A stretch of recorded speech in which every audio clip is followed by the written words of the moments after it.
또 너무 짧은 구절을 잡아도 안 돼요. 10절까지 연결되는 문맥인데 한두 절 이렇게 뽑아가지고 그것만 가지고 본문을 잡으면 안 됩니다. 가장 중요한 문맥이 들어가는 구절, 그거를 찾아야 됩니다. 오늘 하박국서도 1장이 본문에 들어있고 또 2장도 본문에 들어있는데 1장은 그냥 그 배경이나 이런 거로 넘어가면 돼요. 그래서 2장을 본문으로 잡아가지고 설교를 다루면 됩니다. 근데 그거를 너무 짧든가 너무 길게 하든가 그러면 안 됩니다. 너무 길면 지루해지고 짧으면 무슨 말인지 알 수가 없어요. 그래서 가장 중요한 핵심 구절을 찾아서 한 10절 정도 내외에서 그렇게 정하는 것이 중요합니다. 둘째는 성경 본문에서 빗나가지 마라. 하나님이 내게 주시는 말씀이 무언가 몇 번을 읽어보면 그 중에서 핵심이 나옵니다. 하나님이 본문을 통해 내게 무엇을 말씀하고 있구나 하는 것을 요약을 해보셔야 돼요. 그래서 요약을 해서 본문 프로페자의 본문 주석을 성목사님이 올렸는데 그것도 한번 읽어보고 뜻이 무엇인가를 파악을 하셔야 됩니다. 그리고 하나님이 내게 주시는 말씀에 대해서 확실하게 잡아야 돼요. 주제를 잡아야 됩니다. 이게 설교 제목이 되고 전체 설교가 되는 거니까 본문에서 빗나가지 않는 설교를 해야 된다 하는 것을 강조합니다. 세 번째는 원포인트 설교를 하라. 주제를 하나님이 내게 주시는 말씀, 그거 하나를 잡고 계속 나가는 겁니다. 주제를 여러 개 잡아가지고 이것도 얘기했다, 저것도 얘기했다는 산만해서 머릿속에 들어오지를 않아요. 한 원포인트 설교, 제가 강조하는 설교법입니다. 그리고 네 번째는 알기 쉬운 설교를 해라. 초등학교 4학년이 이해할 수 있는 설교. 못 알아들으면 소용이 없어요. 왜 졸리냐? 못 알아들으니까 졸린 거예요. 귀에 안 들어오니까 졸립니다.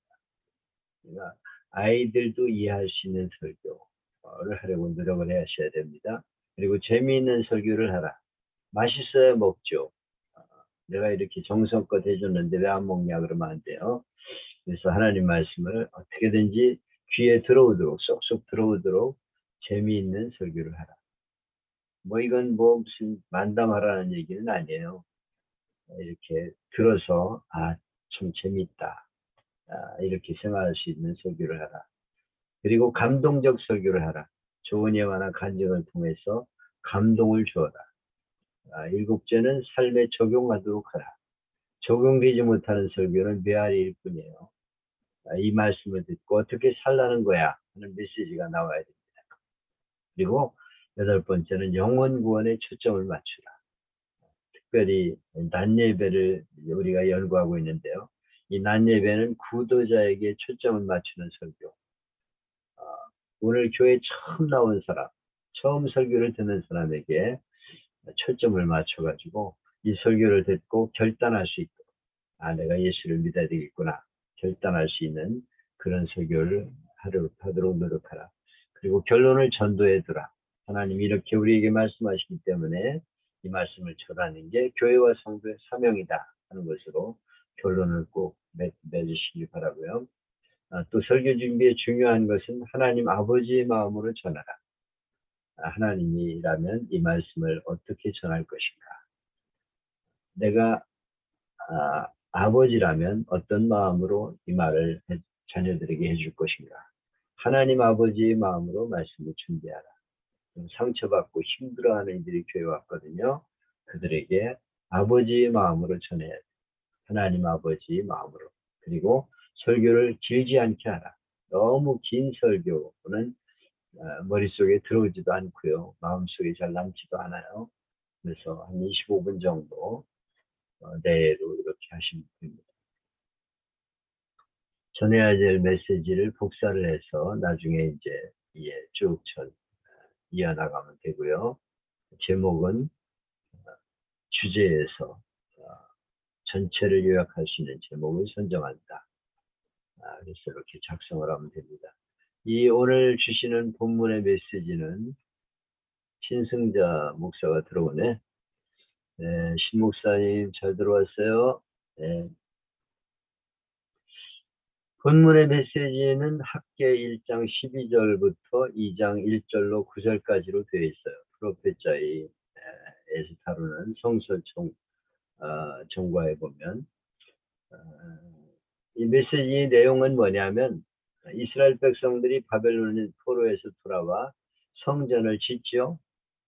성전을 짓다가 사마리아인들이 방해를 합니다. 왜 방해를 해요? 자기들도 뛰어달라 그러는데 이들은 피가 더럽혀졌기 때문에 안 된다. 그러니까 방해를 하게 되죠. 그래서 많은 어려움을 겪게 돼요. 그래서 중단이 되었습니다. 성전 건축을 중단하고 있을 때 학계 선지자를 통해서 책망하면서 하나님의 성전이 무너지는데 어떻게 그냥 두고 있느냐 이러면서 성전을 지으라고 독려하는 말씀이죠. 이 말씀을 오늘 본문 오늘의 상황에서 다시 해석한다면 오늘 코로나로 예배가 무너지고 교회가 무너지는 상황 속에서 다시 예배를 회복하고 무너진 교회를 세우라 하는 명령으로 받아들일 수가 있습니다. 이제 우리 교회들은 무너진 제단을 다시 세우고 예배와 기도와 전도를 회복하는 결단의 시간을 갖기를 사모하면서 말씀을 전파하자 하는 것이 제가 생각하는 설교의 결론입니다. 본문을 여기 띄워놨습니다. 1장 12절로 2장 1절로 9절 말씀을 띄워놨어요. 1장의 내용을 띄워놨고요. 14절까지 그리고 2장에서 9절까지를 띄워놨습니다. 제가 잡은 설교의 제목은 무너진 성전을 재건하라 하는 제목으로 잡았어요. 제가 이 학개서를 가지고 설교한 내용이 없더라고요. 그래서 어저께 부랴부랴 다시 설교를 한 편 작성을 했습니다. 그래서 여기 올려놨어요. 참고로 보시고 우리 성 목사님에게는 제가 조금 수정한 게 있는데 그걸 다시 보내드리겠습니다. 이 카페에 이상하게 제가 카페직인데 전혀 안 떠요. 거기 들어있는 자료들도 안 뜨고 올리려고 해도 올려지질 않아서 제가 이 책임 관계자에게 지금 문의를 해놓은 상태입니다. 그래서 우리 송 목사님을 통해서 이 카톡으로 보내가지고 띄웠는데요. 무너진 성전을 재건하라 이렇게 제가 제목을 잡고 이제 설교를 만들었습니다. 한편 코로나를 겪으면서 수많은 교회들이 무너져가고 있습니다. 교회가 마치 세상에 악이 축인 것처럼 손가락질 당하고 교회 나오던 이들이 예배를 중단하고 전도를 멈추고 있어요. 많은 교회들이 전도를 멈추고 있습니다. 이런 시대에 전도가 안 된다. 나가봐야 소용이 없다. 이런 생각을 하고 있어요. 이것이 바로 성전이 무너지고 있는 상황입니다. 오늘날 크리스천이라는 이름은 가졌지만 참 믿음을 갖지 못했거나 거듭나지 못한 사람들은 교회를 서슴없이 비판하고 악평하는 걸 볼 수가 있죠. 어떤 분은 큰 예배당 짓는 대신 그 돈을 자선 사업에 쓰는 게 좋지 않겠냐. 내 비해상선적인 낭비를 하느냐 이렇게 말해요. 이것은 주님의 몸된 교회가 많아질수록 그 나라가 복을 받는다는 걸 모르기 때문에 하는 말이죠. 북한에서 있던 교회들이 다 파괴되고 50년 동안 예배당을 짓지 않았기 때문에 어떻게 되었습니까? 100만 명씩 굶어 죽었어요. 지금도 북한은 위기에 처해 있습니다. 금년에 많은 사람들이 굶어 죽을 거라고 예상을 하고 있는데요. 교회는 축복의 전당이라는 것을 반드시 기억해야 되죠. 교회가 많을수록 그 나라가 복을 받는다 하는 것을 우리가 강조해야 됩니다. 어떤 이는 예수 믿는 사람이 더 나쁘다 이렇게 악평을 하죠. 그렇지만 그 사람이 교회 다니면서도 그만큼 나쁘다면 예수 안 믿었으면 지금보다 더 나빴을 거예요. 예수 믿었으니까 그 정도로 나쁜 거예요. 어떤 분은 바닷물은 염분이 2.5%밖에 안 돼도 바다 생물이 썩지 않는데 한국의 크리스천이 25%나 되는데 왜 한국에 부정부패가 많냐? 죄가 이렇게 많냐? 이렇게 말하는 사람도 있어요. 물론 그 말을 듣고 교회가 반성도 해야 되지만 교회가 많아도 죄악이 근절되지는 않습니다. 위대한 영도자인 모세 때도 온갖 죄가 많이 있었고, 성군 다윗이 통치할 때도 온갖 죄가 많이 있었고, 다윗도 넘어지지 않았어요. 하나님의 아들인 예수님이 30년 동안 땅에 계셨을 때도 온갖 죄가 창궐했어요. 성경에 의하면 말세가 되면 죄악은 더욱 번성해졌다가 예수님이 재림하신 다음에 죄악이 근절되고 천년왕국이 이루어진다고 말씀하고 있어요. 한국에 그나마 교회가 많이 있지 않았다면 벌써 공산화되거나 북한 같은 처참한 생활을 하게 되었을 것입니다. 교회는 축복의 전당이다 하는 걸 제가 서두에 미리 꺼냈습니다. 이거는 오늘 교회에 대해서 비판적인 생각을 가지고 있는 이들이 있는데, 교회가 축복의 장소다 하는 것을 먼저 성도들에게 인식을 시키기 위해서 이 얘기를 꺼낸 겁니다. 교회는 세상의 소금과 빛이다.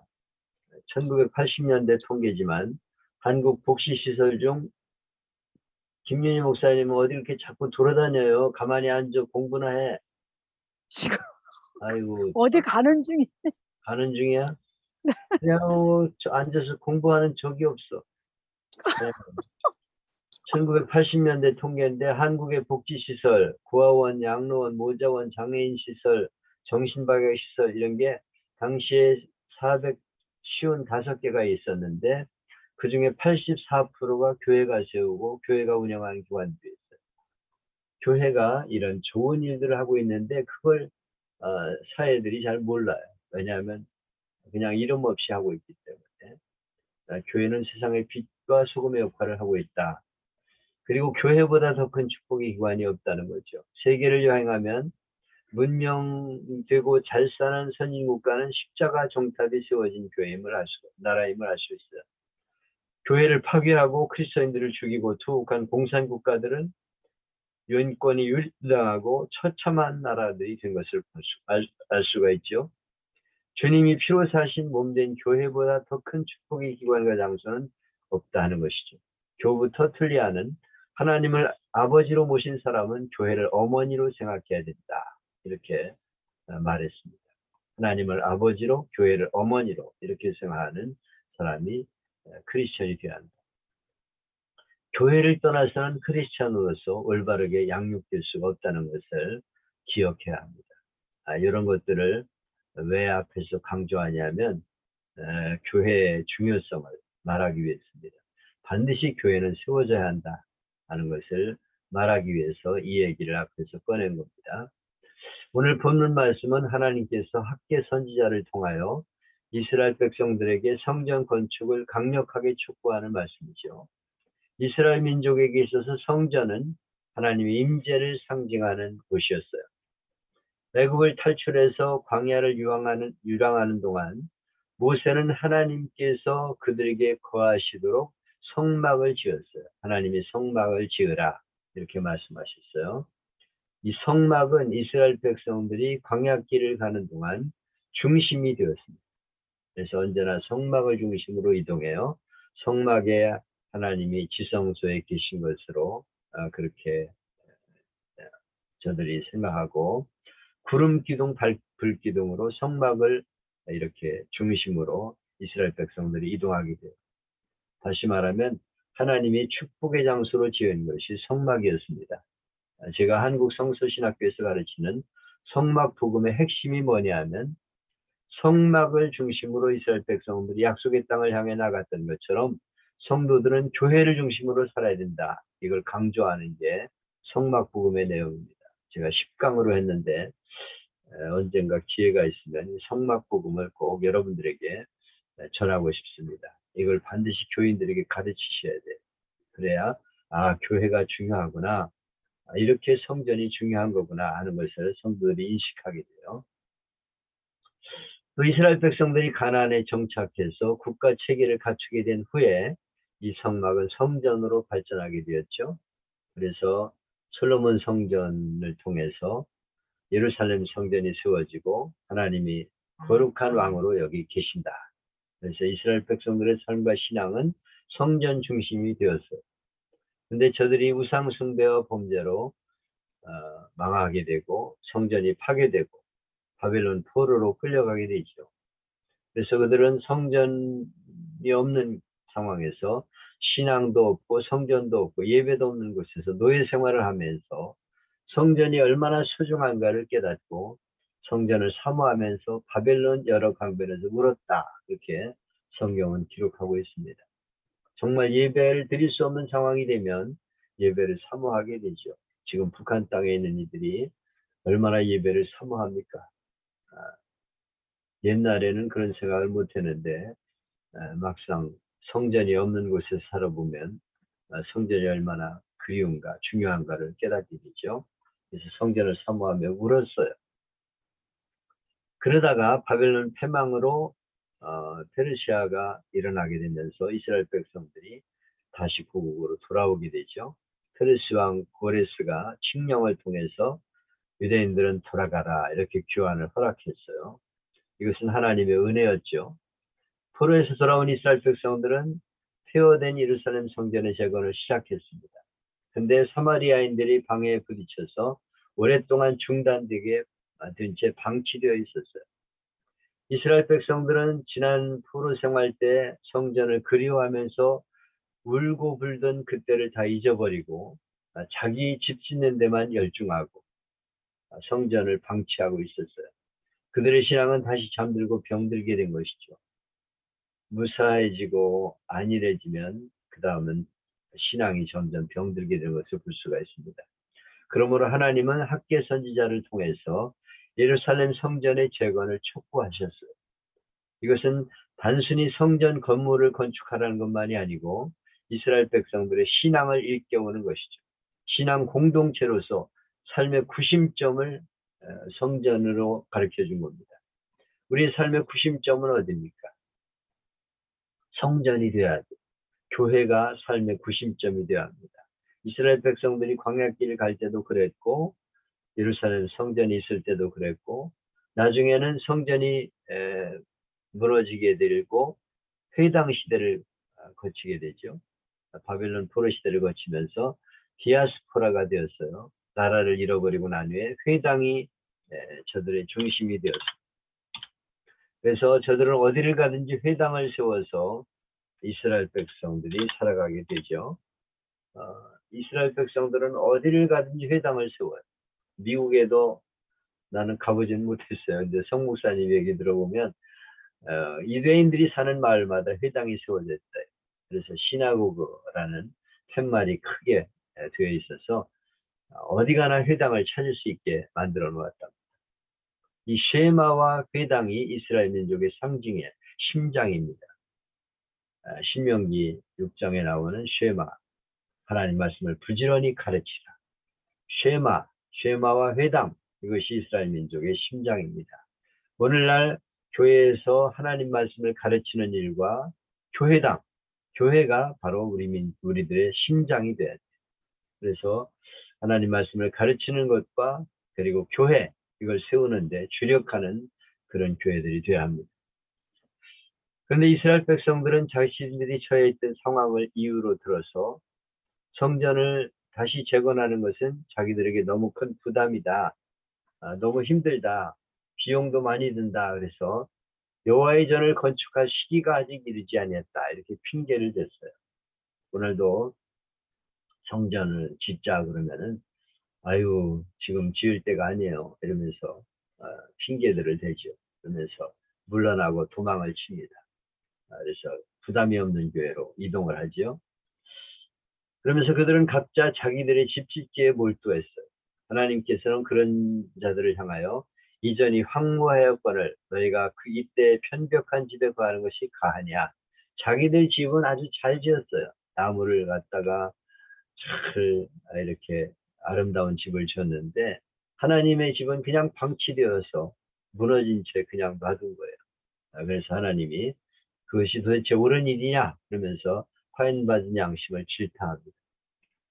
이스라엘 백성들이 하나님의 일에 무관심하고 태만한 데 대해서 하나님이 어떻게 징계하셨는가. 1장 9절 이하에 보면 너희는 많은 것을 팔았으나 도리어 적었고 너희가 그것을 집으로 가져갔으나 내가 풀어버렸느니라. 왜 이렇게 됐냐? 내 집은 황무하였으되 너희는 각각 자기 집에 빨랐습니다.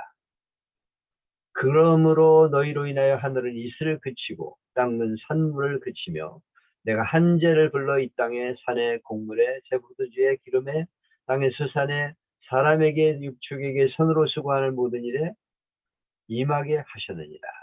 다시 말하면 하나님의 성전을 그냥 방치해 놨기 때문에 내가 너희에게 이런 재앙을 내리게 되었다 하는 것을 말씀하고 있어요. 그러면서 너희는 산에 올라가 나무를 가져다 손을 건축하라 이렇게 명령하셨습니다. 그리하면 내가 그로 인하여 기뻐하고 영광을 얻으리라 말씀하고 있어요. 다시 말하면 하나님의 전을 방치시키고 그렇게 살아가면 하나님의 은혜를 누리지 못하게 된다. 재난을 당하게 된다고 말씀하면서 하나님의 전을 건축하면 내가 영광을 얻으리라 말씀하셨어요. 미국의 갑부인 록펠러가 뉴욕 허디슨 강변에 리버사이드 교회를 웅장하게 짓고 헌당 예배를 드렸습니다. 그랬더니 어떤 사람이 이해가 되지 않는 듯이 이렇게 말했어요. 눈에 보이는 건물이 진정한 교회가 아니지 않습니까? 그런데 이렇게 많은 돈을 들여 이렇게 엄청난 예배당을 지을 필요가 있습니까? 이렇게 물었어요. 그때 록펠러가 이렇게 말합니다. 물론 아버지가 입고 있는 옷이 아버지가 아닌 것은 사실이죠. 그러나 아버지의 귀한 몸을 감싸는 옷을 잘 지어드리는 것이 자식으로 해야 할 마땅한 도리가 아니겠습니까? 이렇게 그가 대답을 합니다.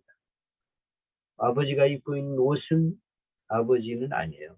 그러나 아버지 몸을 감싸는 옷을 잘 지어드리는 것이 자식으로 해야 될 마땅한 도리다. 교회가 뭐 그렇게 중요하냐? 뭐 교회 그렇게 큰 교회를 짓고 아름다운 교회를 짓냐? 돈이 많이 들지 않냐? 뭐 그걸 다른 데 쓰지 이렇게 말하는데요. 하나님이 귀하면 하나님의 성전을 귀하게 여기는 것이죠.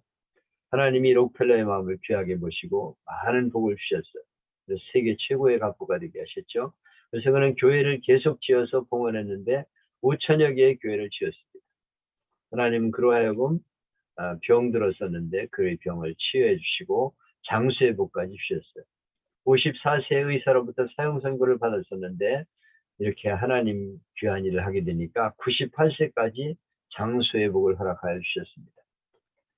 다시 말하면 하나님을 사랑하는 이들은 하나님의 절을 짓고 세우는 일에 전심을 다하게 된다 하는 것이죠.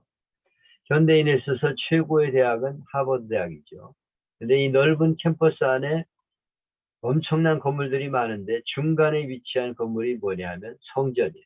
교회가 하버드 대학의 중간에 위치하고 있습니다. 하버드 대학교는 성전을 중심으로 수많은 부속 건물들이 빙 둘러서 있는 거예요. 하버드 대학교를 세운 하버드 목사님은 학교의 설립 이념은 성전을 중심에 둔다 하는 것이었어요. 이렇게 하나님의 성전을 중심으로 했기 때문에 세계적인 명문학교가 될 수 있었죠. 성전을 소중하게 여길 때 하나님의 은혜가 임하고 복을 받는다 하는 것을 성도들에게 가르쳐 주셔야 됩니다. 그래서 성전을 귀하게 여기고 하나님의 성전을 세우고 하나님의 성전을 재건하는 일에 전심을 다하는 교회가 되어야 한다 하는 것이죠. 현대 학계에서는 4개의 메시지로 구성되어 있는데 날짜별로 구분이 되죠. 4번 날짜가 기록되고 있는데 1장에 보면 6월 그 달 초하루에 이렇게 날짜를 기록합니다. 그리고 1장의 첫 번째 메시지는 야단치는 내용이에요. 성전이 황무한데 너희는 편벽한 집을 짓고 사는 것이 가하냐? 너희 집만 잘 짓고 사는 게 가하냐? 그게 옳은 일이냐? 이렇게 백성들을 야단치고 있어요. 그런데 2장에 있어서 2장으로 넘어가면 격려하는 내용입니다. 하나님께서 힘을 주셔서 성전 재건을 하도록 도와주겠다. 사마리아인들이 방해에 부딪혀 낙심하는 백성들에게 격려해주는 내용으로 이루어져 있어요. 그러면서 나중 영광이 이전 영광보다 크리라. 너희가 짓는 이 성전이 옛날 솔로몬 성전보다 위대한 성전이 될 것이다. 이렇게 말씀하셨습니다. 이건 조금 이따가 얘기를 하기로 하고요. 여기 보면 2절로 3절에 대제사장 여호수아와 남은 이들에게 임하라 말씀하면서 이전의 이 영광을 본 자가 누구냐? 이제 이것이 어떻게 너에게 보이느냐? 너희 눈에 보잘것없지 아니하냐? 이렇게 말씀하고 있어요. 이 말은 뭐냐면 돌아온 이스라엘 백성 중에는 예전에 솔로몬의 성전을 본 사람들이 있었어요.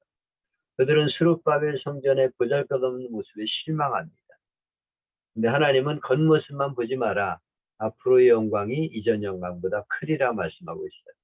장차 보배이신 예수님을 통해 세워지는 성전이 진짜 영광의 전임을 예고하고 있는 것이죠. 그래서 너무 옛날 그 화려했던 성전 생각하지 마라. 스룹바벨 성전은 작지만은 성전 세워지는 게 중요하다. 앞으로 보배이신 예수님을 통해서 영광의 전이 세워지게 될 것이다 하는 것을 예고하셨어요. 하나님은 학계 선지자를 통해서 유다 백성에게 두 가지를 주겠다고 말씀하시는데요. 첫째, 하나님의 신을 주겠다. 다시 말하면 성령의 능력을 저들에게 공급하겠다고 말씀합니다. 나의 신이 오히려 너희 중에 머물러 있나니 하나님의 신이 함께 하겠다는 것. 성전에 하나님의 성령이 함께 한다는 것을 약속하십니다. 주님의 일은 힘으로도 안 되고 능으로도 안 되죠. 그러나 성령님이 함께 하시면 됩니다. 그가 내게 일러 가로되 여호와께서 스룹바벨에게 하신 말씀이 이러하니라. 만군의 여호와께서 말씀하시되 이는 힘으로 되지 아니하고 능으로 되지 아니하고 오직 나의 신으로 되느니라. 우리가 하나님의 일을 할 때 내 힘으로 한다고 생각하면 안 돼요. 성령님을 의지하셔야 합니다. 성령님이 함께 하시는 곳이 교회예요. 성전은 성령님이 함께 하는 곳입니다. 힘으로도 안 되고 능으로도 안 되지만은 능력으로도 안 되지만은 성령님이 함께하면 된다 이렇게 말씀하셨어요. 하나님의 성전은 성령이 함께하는 전이라는 것을 말씀한 거죠. 두 번째는 평강을 주시겠다. 내가 이곳에 평강을 주리라 만군의 여호와의 말이니라. 하나님께서 성전에 평강을 주겠다고 말씀하셨어요. 교회는 어떤 곳이냐? 평강을 축복으로 받는 곳입니다.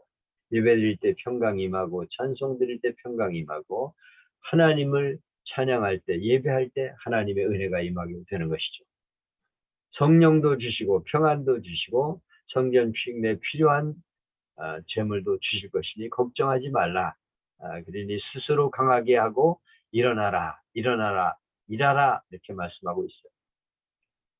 오늘 우리는 신약시대의 성전 건축을 명령받고 있는데 이 성전은 영적인 성전입니다. 예배당 짓는 그것이 아니고 영적인 성전을 지으라는 뜻이에요. 하나님의 나라의 확장, 교회의 확장, 전도와 선교를 명령받고 있는 것입니다. 너희는 온 천하에 가서 복음을 전하라. 그리고 세상 족속으로 제자를 삼아 아버지와 아들과 성령의 이름으로 세례를 주라. 다시 말하면 전도와 선교를 통해서 성전을 세우라. 영적인 성전을 세우라고 명령하고 있는 것입니다. 하나님은 지금도 우리를 통해서 하나님의 영광을 드러내길 원하시죠. 우리가 하나님의 일을 할 때 하나님은 언제나 우리와 함께 하십니다. 마귀는 이런저런 방법을 동원해서 집요하게 우리를 공격하면서 하나님의 일을 하지 못하도록 회방합니다. 밖으로 우리를 대적하는 세력들이 일어나고 안으로는 우리의 마음에 여러 가지 생각이 들게 하면서 우리를 낙심시켜요. 밖에서는 외부에서 공격하고 안에서도 수많은 공격들이 있습니다. 내부 안에서도 교회 안에서도 교회를 뭐 그렇게 해야 되느냐 그러면서 불평이 많고 아주 어려운 일이 많아요. 교회에 목회하려면. 근데 하나님 우리에게 말씀하십니다. 스스로 굳세게 할지어다. 내가 너와 함께 하노라 만군의 여호와의 말이니라. 이럴수록 우리는 굳세게 마음을 가져야 합니다. 하나님이 나와 함께한다. 온 세상을 주관하는 하나님, 만군의 여호와 하나님, 온 세상을 다스리는 하나님이 함께한다고 약속하고 있어요. 그래서 우리는 하나님만 바라봐야 합니다. 낙심하지 말아야 되고 포기하지 말아야 돼요. 마음을 강하게 하고 담대히 해야 합니다. 우리가 하나님이 원하시는 일을 할 때 하나님은 반드시 우리와 함께 하시고 우리에게 힘을 주십니다. 하나님은 우리를 통해서 영광을 반드시 받으실 것을 우리가 믿어야 합니다. 파괴된 성전을 하나님께서 영광스러운 성전으로 변화시키고 하나님께서 평화로운 나라를 주신다는 메시지를 받고 학계에는 스룹바벨 총독과 여호와서 제사장과 백성들에게 큰 소리로 말했어요. 우리 앞에 지금은 보잘것없는 현실이 있지만은 현실만 보지 말고 하나님의 미래를 보라. 하나님이 우리에게 은혜를 주신다. 힘을 내라. 낙심하지 말고 힘을 내라. 총독도 힘을 내고 제사장도 힘을 내고 백성들은 힘을 내라. 이렇게 격려하고 있어요. 두려워하지 말고 일어나 힘을 내서 일을 해라. 교회를 세워라. 이렇게 말씀하고 있습니다. 여기 조금 있으면 이란 6절의 말씀이 있는데 하나님께서 하늘과 땅과 바다를 육지를 진동시키는 대사건이 일어날 것을 말씀하면서 조금 있으면이라고 하는 말을 하는데 이 말은 예수님이 이 땅에 오실 것을 예언하는 것입니다. 예수님의 탄생 사건은 정천동지의 사건이죠. 멸망받을 죄인을 구원하기 위해 예수님이 세상에 오셨기 때문이죠. 그분이 재림하실 때는 하늘과 땅이 사라지고 새하늘과 새 땅이 이루어지게 될 것입니다. 나아가 만국의 보배가 이를 것을 약속하셨는데 이 보배는 무엇이냐면 예수님이십니다. 예수님. 베드로전서 2장 6절로 9절에 보면 내가 택한 보배로운 모퉁이돌을 시온에 두노니 그를 믿는 자는 부끄러움을 당하지 아니하셨으니 그러므로 믿는 너희에게는 보배이나 믿지 아니하는 이에게는 건축자들이 버린 그 돌이 모퉁이 머릿돌이 되고 또한 부딪히는 돌과 걸려 넘어지게 하는 바위가 되었다 하느니라. 그들이 말씀을 순종하지 아니함으로 넘어지나니 이는 그들을 이렇게 정하신 것이라.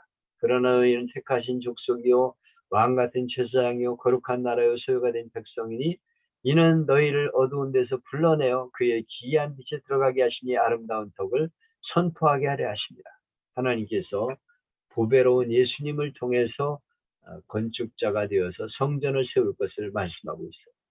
그래서 우리는 이 성전에서 하나님 말씀을 전하면서 아름다운 덕, 하나님이 행하신 덕, 예수님이 우리에게 하신 덕을 선포해야 된다는 것을 말씀하고 있어요. 다시 말하면 하나님께서 보배로운 예수님을 중심으로 한 교회를 세워서 하나님의 복음을 전해 세상을 구원하는 교회가 되어야 한다는 것을 말씀하고 있습니다. 아무리 솔로몬 성전이 아름다워도 하나님이 임하신 스룹바벨 성전, 장차 세워질 보배이신 예수님 성전과 비교할 수가 없죠. 그러므로 낙심하지 말라 말씀하고 있습니다. 미국 갤럽 조사에 따르면 미국 국민들 중에 80%가 교회 출석하지 않아도 크리스천의 생활이 가능하다 이런 생각을 가지고 있다고 해요. 미국 교인들은 교회 출석 안 해도 크리스천으로 살아가는데 문제가 없어 이런 생각을 하고 있다는 거예요. 그래서 교회를 잘 안 나가요. 이런 풍조에 휩쓸려서는 안 됩니다. 오늘 우리 한국교회 코로나 때문에 온라인 예배를 드리다 보니까 교회 출석하지 않아도 돼. 뭐 교회 안 나가도 내 신앙만 지키면 돼. 이런 생각하고 있어요. 그리고 온라인으로 예배를 드리고 텔레비 보듯이 또는 이렇게 핸드폰으로 교회 예배 드리는 거 설교도 듣고 이렇게 감상하듯이 이렇게 신앙생활하는 이들이 많은데 이건 예배가 아니고 교회가 아닙니다. 분명하게 가르치셔야 돼요. 교회 출석하지 않아도 그냥 신앙생활은 가능하다. 이런 생각을 가지고 있는 교인들이 있는데요. 이거를 우리가 바르게 깨우쳐야 합니다. 출석하다는 말은 헬라어로 프로세코란 말인데 마음을 돌리다, 주의하다, 관심을 가지다 그런 뜻이에요. 하나님 앞에 나아가 예배를 드려야 교회를 출석해야 마음이 하나님께로 돌아가는 거예요. 출석해야 하나님께 주의를 가지고 관심을 돌리는 거지 교회 안 나가면 신앙생활 다 무너집니다. 한 달만 교회 안 나오면 신앙생활 다 무너지게 되고 세상 사람과 같이 된다는 거예요. 그래서 우리는 세상 사람들 풍조처럼 그렇게 따라서는 안 됩니다. 예배 안 드려도 된다 이런 생각을 갖게 해서는 안 돼요. 어떻게든지 교회에 나오게 만들어야 돼요. 예배를 드리게 만들어야 됩니다. 오늘 무너진 성전을 우리가 수축하는 가장 중요한 것은 예배 참석을 시켜야 되는 거예요. 교회가 하나님 앞에 예배 드리는 그런 교회가 될 수 있도록 전심을 다하는 그런 교회가 되어야 합니다. 집에서 온라인 예배 드리는 분들도 뭐 괜찮습니다. 이런 소리 하지 마세요. 그런 소리 하면 안 됩니다. 하나님 앞에 나와 예배 드릴 때 하나님께 관심이 가져지고 더 신앙이 바로 서게 되는 것이죠. 그래야 하나님의 은혜를 누리고 축복을 누리게 되는 것입니다. 예배 드릴 때 하나님의 은혜가 임하고 찬송 부를 때 기도 드릴 때 그 자리에 하나님의 은혜가 임하는 것을 알아야 돼. 이스라엘 백성들이 성막을 중심으로 광야길을 가면서 가나안 땅에 들어가게 돼요. 오늘날 교회가 없으면은 신앙생활 다 무너지게 돼요. 여러분 자녀들이 신앙생활 할 것 같습니까? 안 됩니다. 잠자고 교회 안 나가면요. 물바가지를 뒤집어 씌워서라도 교회 내보내게 만들어야 돼요. 오늘날 아동부 교회 학교가 다 무너져 버렸어요. 부모들이 교회 나가지 말라고 말하는 부모들도 있어요. 이건 정말 통탄할 일입니다. 한국 교회는 무너져요. 지금 절반 이상이 무너져 있습니다. 여러분 교회는 어떤지 몰라도요. 우리 하늘교회도 절반 이상 무너졌어요. 그냥 온라인 예배 드려도 괜찮은 것처럼 허용해서는 안 됩니다. 예배를 시켜야 돼요. 예배 참석을 하게 해야 됩니다. 기도가 살아나야 돼요. 전도가 살아나야 합니다. 가만히 있으면 안 된다니까요. 어떻게든지 전도하고 교회를 살리는 일에 전심을 다하는 교회가 돼야 돼요. 그래야 교회가 살아나는 것입니다. 학계 선지자가 우리에게 말씀하는 내용은 뭐예요? 성전을 세우라는 거예요. 다시 일으키라는 것입니다. 예배가 소홀하고 제단이 무너지면 축복이 아닌 저주와 불행이 막 여러분 가정이 무너집니다. 가정이 파괴되고요. 자녀들은 엉망으로 살아가게 돼요. 앞으로 무시무시한 시대가 옵니다. 정말 정신 똑바로 차려야 돼요. 이제 우리는 보이는 성전만이 아니라 무너진 제단을 바로 세울 수 있어요. 무너진 성전을 다시 세울 수 있어야 합니다. 여기. 우리의 가족과 친지와 이웃들에게 복음을 전해야 돼요. 저들에게 교회에 나와서 하나님께 예배드리도록 어떻게든지 전도해야 합니다. 그리고 주일 낮 예배는 물론 저녁 예배, 수요 예배, 새벽 기도회, 심야 기도회 살아나야 됩니다. 지금 예배들이 다 죽어버렸어요. 그냥 낮 예배 한번 드리는 거로 만족하는 교회들이 많아요. 예배가 무너지면 교회는 무너지는 겁니다. 옛날에 어땠습니까? 교회 와가지고 낮 예배 드리고 교회 와서 계속 있다가 나중에 저녁 예배까지 드리고 왔어요. 저는 어렸을 때. 우리 할머님 할아버님 따라가지고 교회 가서. 교회에서 살다시피 했어요. 수요 예배 저녁에 반드시 예배를 드리러 나갔습니다. 새벽 예배 꼭 참석했어요. 심야 기도에 꼭 드리고 철야 기도했어요. 그때는 밤새워 기도했습니다. 근데 오늘날 교회가 어떻습니까? 이런 예배가 다 무너져 버렸어요. 낮 예배도 겨우 드리는 교인들이 많아졌어요. 한국교회 앞으로 희망이 없어요. 여러분들 때문입니다. 여러분들이 제정신을 못 차리기 때문에 다시 성전을 재건해야 됩니다. 교회를 세워야 돼요. 그렇지 않으면 한국교회는 무너지게 됩니다. 여러분 정신 똑바로 차리시고 예배 참석을 독려하시고 하나님의 전을 다시 세우는 우리 프로핏자의 회원들이 되기를 축복합니다. 마치겠습니다. 오늘 목사님 수고 많이